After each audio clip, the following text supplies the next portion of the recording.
Maneno no bedo kod katiba manyien. Bendo selu katiba no eyo makare. Erokamano ahinya. Yes, an achiel kuom jogo mane orakore kendo bang' rakruok mane wayiere kaka jo Kenya mwaloso chik maniluongo ni Constitution of Kenya Review Commission Act manolos higa mar 1907. An achiel kuom jogo mane onegotiate weche mag chikeno e bwo kom mar Bishop Sulumeti e Safari Park Hotel. Bang'e no nabedo achiel kuom joote mane ni Bomas of Kenya kaka delegate number 463 ne waduto ne wan ji 629.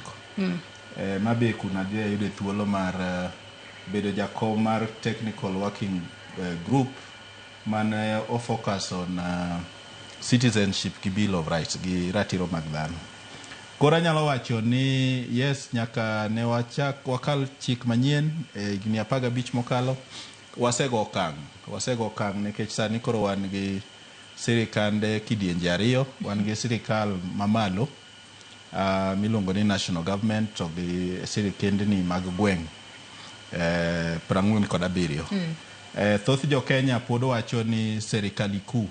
Onge gimoro ni serikali kuu. Sama devolution osetim, koro serikali ya kitaifa to gi mag devolved units.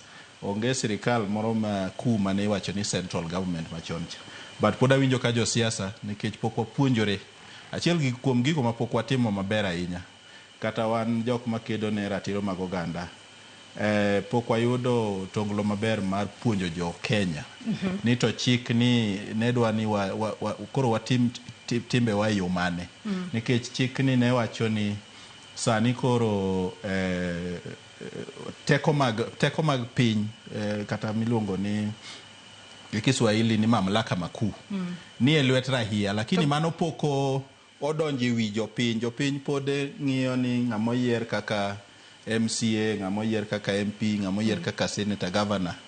Gin mana nyisechi ni mar ariyo milama lama. Tekine modhi mbele kotwak marwa bende wabobedo kwa yango ni nyaka ne